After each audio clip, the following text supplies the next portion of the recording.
إذاعة القرآن الكريم من القاهرة. اللهم إن هذا صباحك قد أهل، فاجعل يا ربنا صباحنا صباح الصالحين، ومساءنا مساء الشاكرين، وألسنتنا ألسنة الذاكرين، وقلوبنا قلوب الخاشعين، وأبداننا أبدان الطائعين، وثبتنا واختم لنا بذلك.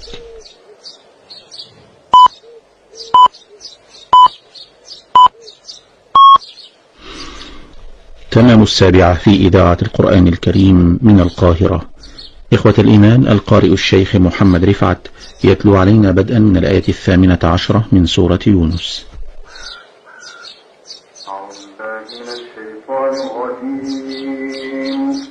السلام عليكم ورحمة الله وبركاته. اللهم صل وسلم وزد وبارك على نبينا محمد. حبايبي الغاليين في كل مكان، عاملين ايه؟ ان شاء الله يا رب تكونوا في اتم صحة واحسن حال. فيديو جديد النهارده، ان شاء الله الفيديو بتاعي النهارده يعجبكم وينور رضاكم. بتمنى منك لو اول مرة بتزوري قناتي نوريني باشتراكك عن طريق كلمة اشتراك بالاحمر تحت الفيديو، وفعلي زر الجرس على الكل عشان كل ما انزل فيديو جديد يوصلك اشعار بيه. فضلا منكم وليس امرا تدعموني بلايك للفيديو تشجيعا منكم ليه. نبدا يومنا ونقول بسم الله. والنهارده بقى يوم السوق، وربنا يا رب يعمر بيوتنا دايما يا رب بالخير وبالبركة وبالأمل وبالتفاؤل وبراحة البال وبالحب، اللهم امين يا رب العالمين. بصوا بقى، النهارده الاسعار كانت حلوه جدا جدا جدا ما شاء الله. من ساعه ما قلت لكم ان انا بقيت بنزل السوق متاخر، فالحمد لله والشكر لله. الموضوع ده على فكره فرق معايا جامد قوي. الاسعار يعني يعتبر النص بالنص كده تقريبا، يعني ما شاء الله بصراحه. فمن ساعه ما نزلت كده من متاخر شويه ولقيت الاسعار كده، خلاص اتعودت ان انا بنزل بقى في الوقت ده على طول. كنت نازله كده حوالي الساعه 11، ما شاء الله الاسعار حلوه جدا جدا. الطماطم القمر دي الكيلو ب5 جنيه. عايزه اقول لكم ان هي حلوه جدا جدا، كنت مقلقه منها، ولكن لما بصيت كده وهو بيفضي للناس لقيتها ما شاء الله حلوه قوي. هي مش بتتنقى، هي تعبيه كده، يعني هو بيعبي ويوزن الكيلو ب5 جنيه. فجبت 4 كيلو، ال4 كيلو ب20 جنيه بس. قسما بالله ما فيش فيها حبايه وحشه، كلها اللهم بارك زي العسل، حلوه جدا جدا. فجبت 4 كيلو ما شاء الله. ال4 كيلو هيمشوني طول الاسبوع، سواء بقى الطبيخ او لسلطه او جنب الاكل ولا حاجه، هتكون موجودة عندي، هتكفيني ال4 كيلو بقى طول الأسبوع بأمر الله.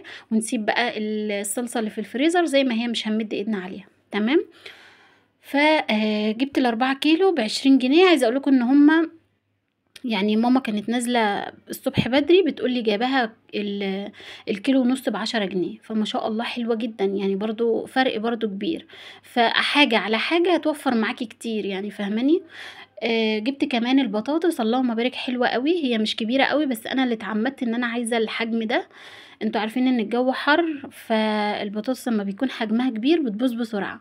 فالحجم ده حلو جدا مناسب جدا. لو هقطعه صوابع كده بتكون حلوة جدا. لو هقشرها كده واقطعها لطبيخ او مثلا مهروسة او اي حاجة، فهو الحجم ده مناسب جدا. حتى لو هتسلقيها وتحمريها الحجم ده مناسب معاكي لجميع الاستخدامات او للوصفات اللي انت تحتاجيها. جبتها برضو الكيلو ما شاء الله ب5 جنيه، حلوة جدا برضو. جبت ال4 كيلو ب20 جنيه. دي بطاطس سبونتا يا بنات، حلوة جدا في التحمير وفي الأكل ما شاء الله، بتكون جميلة جدا. فعايزة أقولك برضو إن سعرها في منتهى الجمال ما شاء الله، حلو جدا جدا ما شاء الله. كانت موجودة الحجم الكبير، كانت الكيلو وربع ب10 جنيه. لكن دي والله مش صغيرة، يعني برضو مناسبة وحلوة، واحنا بنمشي حالنا وبنمشي أمورنا، واحنا اللي بنطبخ، واحنا اللي عارفين احنا محتاجين ايه وهنمشي الدنيا ازاي. الخيار برضو عايزه اقول لكم ان الخيار ده ال2 كيلو ب15 جنيه ما شاء الله، حلو جدا. هو مش حجمه مش صغير، ولكن برضو حلو، يعني ما شاء الله. ما لقيتش فيه بذر خالص، قطعت منه النهارده على الفطار، كان حلو جدا ما فيهوش بذر وفلاح. عارفين الخيار اللي هو بقى له ريحه جميل ده؟ هو ده ما شاء الله، حلو جدا جدا. جبت ال2 كيلو ب15 جنيه. قلت بقى جنب الاكل السلطه لاي حاجه يكون موجود عندي في التلاجة، وكمان سعره حلو قوي قوي ما شاء الله. يعني الخيار كان بقاله فترة كان ماسك على 12 جنيه و15 جنيه، ما كانش بينزل على كده. وهتلاقوه برضو في الصبح بدري كانوا بيبيعوه كده برضو. فلما بتتأخري شوية بيبقوا يعني ايه، بيبدأوا ان هم يزهقوا كده وبيسهلوا كده الدنيا شوية. جبت كمان اللهم صل على النبي الفلفل اللي هو الشطة ده، الكيلو ونص ب10 جنيه. جبت كيلو الا ربع ما شاء الله، حلو جدا جدا اللهم بارك، وصبحة وجميلة وناشفة كده وحلوة قوي. كنت بوريكم كده الفلفل اللي هو اللون اللي زي ده كده، هسيبه بره التلاجة يومين بس وهبص الاقيه احمر كله. لو حبيت بقى ان انا اعمل منه دقة ولا بامية ولا اي حاجة، بحب قوي الفلفل الاحمر. يعني انا بعد ما اشتريته دخلت جوه لقيته والله العظيم الكيلو ب5 جنيه. فقلت يلا خير، هو ده رزق ونصيب مش مشكله. وكان كمان اللي كان جوه كان كله كان فيه كتير قوي احمر كده، انا بحب الفلفل الملون لما يكون فيه احمر قوي كده، بحب اعمل منه الدقه قوي، بتبقى حلوه قوي مع البتنجان والسمك، بتبقى في منتهى الجمال بصراحه، عكس ما يكون كله اخضر كده. الاحمر له طعم ولون كده في منتهى الجمال ما شاء الله. جبت كمان البتنجان الكيلو ب5 جنيه، عايزه اقول لكم ان الراعي الرسمي النهارده ال5 جنيه. فما شاء الله الاسعار حلوه قوي قوي، تبارك الله، ربنا يديمها نعمه يا رب، اللهم امين. جبت البتنجان الكيلو ب5 جنيه، جبت 2 كيلو، 2 كيلو عاملين 10 جنيه. ما شاء الله حلوه قوي. جبت بتنجانتين اللي هم الطوال دول، بحب ساعات قوي البتنجان المدقلج ده اللي هو بقليه كده على نار هاديه واغطيه، لا واغطي عليه كده لحد ما يستوي تماما، بيبقى زي الزبده كده، واحشيه دقه بقى فلفل وتوم وليمون وكمون، بيبقى حلو قوي قوي قوي ما شاء الله. فجبت بتنجانتين 2 كده من اللي هم الطوال دول، والباقي جبت اللي هو الكوبي ده عشان لو حبيت اعمل مسقعه، حبيت اشوي بتنجانيه. بصوا البتنجان بقى يعني من الحاجات الحلوه قوي معاكي طول الاسبوع، بتمشي معاكي ويعني بتوفر عليكي كتير ما شاء الله. وكمان سعره 5 جنيه، حلو جدا جدا. زمانهم كانوا برضو في الصبح بدري كانوا بيبيعوه كيلو وربع او ب10 جنيه كمان. فهو ما شاء الله عايزه اقول لكم ان هو حلو جدا ما شاء الله. بصوا بقى من الحاجات اللي انا بعشق الصيف عشانها التفاح البلدي، انا بحب التفاح البلدي قوي يا بنات، بحبه قوي قوي قوي بصراحه، جميل جدا ما شاء الله. هنا كنت نسيت اوريكم ان انا كنت جايبه ربع ليمون، الربع ليمون ده عامل 10 جنيه، ده انضف حاجه. وكان فيه صغير شويه كان عامل النص كيلو 15 جنيه. فما شاء الله جبت ده، يعني يعتبر انضف حاجه. شفتوا بقى التفاح عامل زي التفاح الامريكاني بالظبط ما شاء الله. وعايزه اقول لكم ان هو مسكر قوي قوي قوي وجميل ما شاء الله، حلو جدا. جبت الكيلو ب30 جنيه، وكان فيه اللي هو فيه حته مستويه شويه كان ب20 جنيه.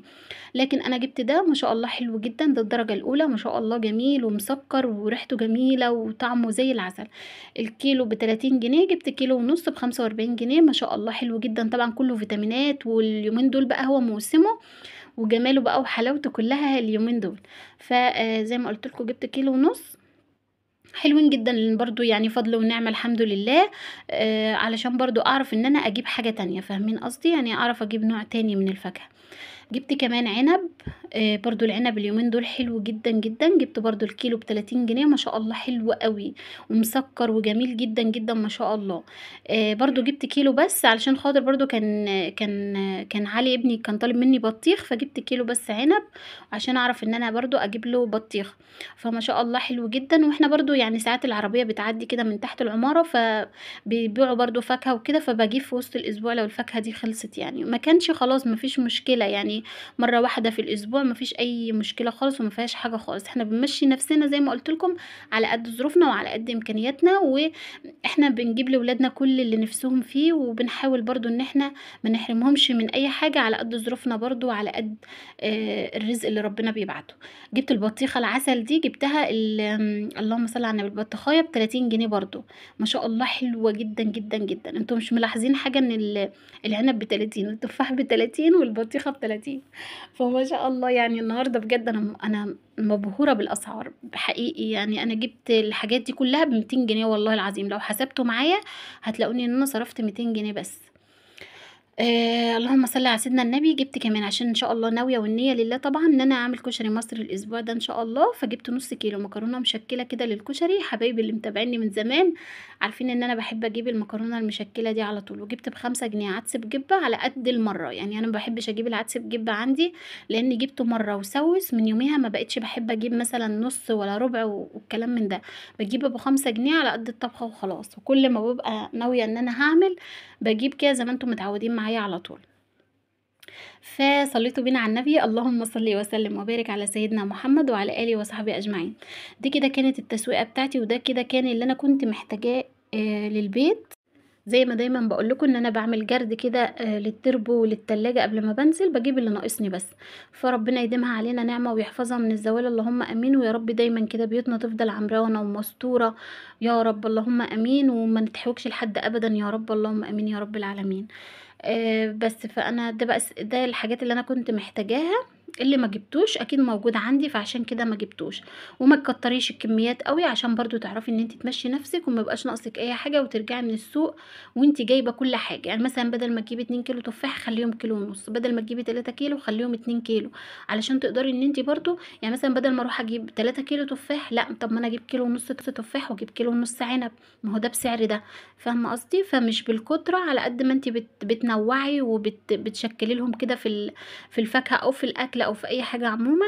ويعني ايه بشويه تدبير كده منك وبشويه ذكاء وشويه حكمه، بس الدنيا هتمشي ان شاء الله بامر الله، وهتلاقي دايما ربنا بيسهلها وبييسرها، وسبحان الله ودايما ربنا بيبارك في القليل، يعني سبحانك يا رب. فربنا يديمها علينا نعمة اللهم امين، ويجعلها دايما يا رب مستورة وعمرانة اللهم امين يا رب. بص بقى انا رحت جايه ايه غسله بقى الفاكهه كده، قلت اغسلها معاكم. مسكت بقى العنب كده نقعته الاول شويه، ودورت كده بصيت لقيت الخل عندي خلصان، فرحت عصر عليه نص ليمونه، علشان برضو انتوا عارفين العنب بين العنبيه والتانية يبقى فيه تراب فيه اي حاجه، يبقى يتغسل كويس ويتعقم كويس قوي. وبرضو التفاح كده تحت الميه جاريه كده، ورحت جايه غسلاه زي ما انتم شايفين وصفيته بقى من الميه. وهبدا برضو العنب بنفس الطريقه ان انا اغسله برضو مره واتنين وتلاته لعند ما ينضف كده والميه بتاعته تبقى بيضه وزي الفل. وطبعا بقيه الخضار انا ما بغسلوش، يعني البتنجان بسيبه في كيسه، والخيار والشطيطه كله في كيسه، لو لقيت الكيس مش نظيف بحطه في كيس نظيف تاني وبسيبه زي ما هو عشان ما يتوسخش، عشان قصدي ما يبصي معايا في التلاجة وكده. وبرده الطماطم ما بغسلهاش، يعني ايه برضو بسيبها كده بترابها كده بحالها بمحتلها كده عشان ما تبصي معايا وتفضل طول الاسبوع سليمه. بغسل الفاكهه بس عشان انتوا عارفين بقى العيال بتفضل رايحه جايه طول النهار كده على الفاكهه، فلو كلوا حاجه ابقى مطمنه ان هي نظيفه ومغسوله كويس. انما باقي الخضار ما بغسلوش، ساعه ما باجي استخدم منه بغسله على طول اول باول وخلاص عشان يفضل معايا كده سليم وحلو في التلاجة. خدت بقى شويه طماطم اللي انا جايباها قطعتها كده عشان نطبخ بيها الطبيخ بتاعنا النهارده. وجبت بقى كده كمان برضو كام بطاطسايه كده قطعتهم مكعبات زي ما انتم شايفين كده عشان نعمل كده بطاطس النهارده بصلصه. يعني كنت محتاره بصراحه، كانوا طالبين مني محشي ولكن في اليوم ده انا كانت دراعي وجعني وما كنتش قادره بصراحه، فقلت ايه خلاص انا اعمل اكل سهل، والايام جايه كتير ان شاء الله بعمل لهم محشي الايام اللي جايه.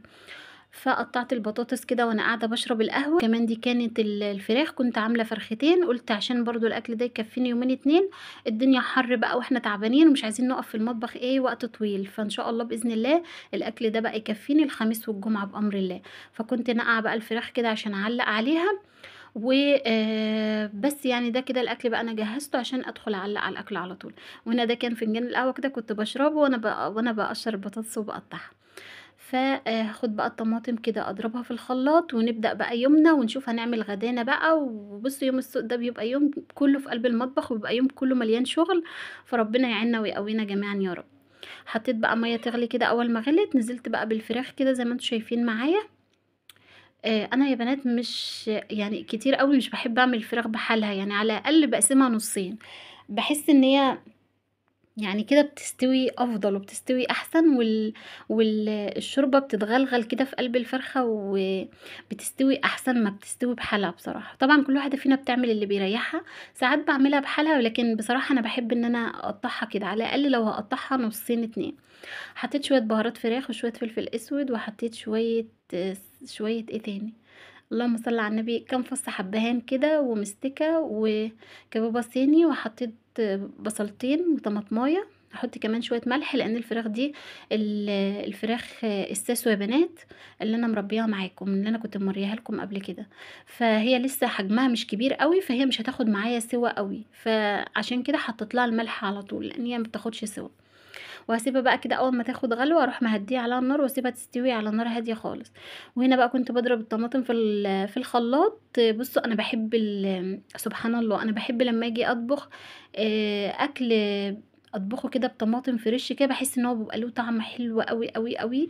طبعا هي الطماطم اللي في الفريزر ما بتبقاش طعمها متغير ولا حاجه، بس سبحان الله بتحسي ان انت بتشمي روايح زمان ايام كده امهاتنا وايام ما كنا بنات كده وفي بيت اهالينا، يعني عارفين طبعا ما كانش فيه بقى تفريزات ولا كلام من ده، كان كله بيبقى طازه في طازه كده، فبفتكر الايام دي كده. فربنا يديمها علينا نعمة اللهم امين. طبعا اللي متابعيني عارفين ان انا اما بيكون متوفر عندي دهن بحب ان انا اطبخ بيه. طبعا هو صحي جدا وحلو قوي، احسن من السمنه ومن الزيت كمان، وكمان بيدي نفس حلو قوي للاكل. فسيحت كده معايا حته دهنه، واول ما ساحت كده ونشفت خالص من الدهون اللي فيها، رحت جايه بقى شايلاها كده عشان لو جت تحت اسنان ولادي ولا زوجي يا نهار ابيض يمنى مش هيعدي. فقلت ايه، لا انا بروح جايه كده آه يعني اسيبها كده تتسيح خالص، وبعد كده بروح جايه شايلاها كده زي ما انتوا شفتوا. وبعدين كنت مقطعه بصلايه نزلت بيها كده، بس ايه اللي هي يعني يا دوبك تدبل، بس انتوا عارفين الحته حر ومش عايزين بقى نقلي والاكل يبقى تقيل علينا. فيا دوبك بس ان هي ايه تدبل كده بس، وهروح جايه حاطه عليها الطماطم على طول. هنا كنت بوريكم الفراخ ان هي خلاص بدات تغلى، هي رحت جايه طافيه بقى قصدي رحت جايه موطيه عليها بقى ايه عشان تستوي على مهلها، لان هي مش بتاخد سوا اصلا. فكل ما النار تكون هاديه عليها كل ما بتبقى احلى. قطعت كمان فصين توم كده وبدات اضيفهم كده على البصلايه، يدوا بقى نفس حلو قوي للبطاطس. عايزه اقول لكم ان هي كانت ريحتها والله العظيم قلب الشقه، حرفيا كده كانت ريحتها جميله جدا جدا ما شاء الله.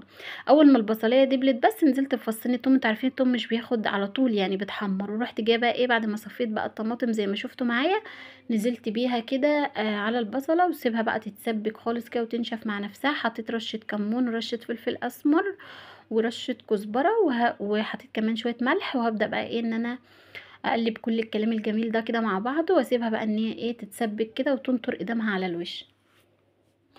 صليتوا بينا على النبي، اللهم صل وسلم وزد وبارك على سيدنا محمد وعلى اله وصحبه اجمعين. طبعا حابه اشكركم جدا جدا جدا على الكومنتات بتاعتكم على الفيديو الاخير. ربنا ما يحرمني منكم ابدا ولا من ذوقكم، وقد ايه انا بفرح قوي لما بحس ان انا فارقه معاكم وجودي او غيابي. ربنا يا رب يخليكم ليا ويبارك لي فيكم، انتم اخواتي وحبايبي، وانتم والله العظيم يعني بحس ان انتوا عوض ربنا ليا والله بجد. ربنا ما يحرمني منكم ابدا ويديمكم يا رب نعمه في حياتي، ويجعلنا دايما يا رب صحبة خير، اللهم امين يا رب العالمين.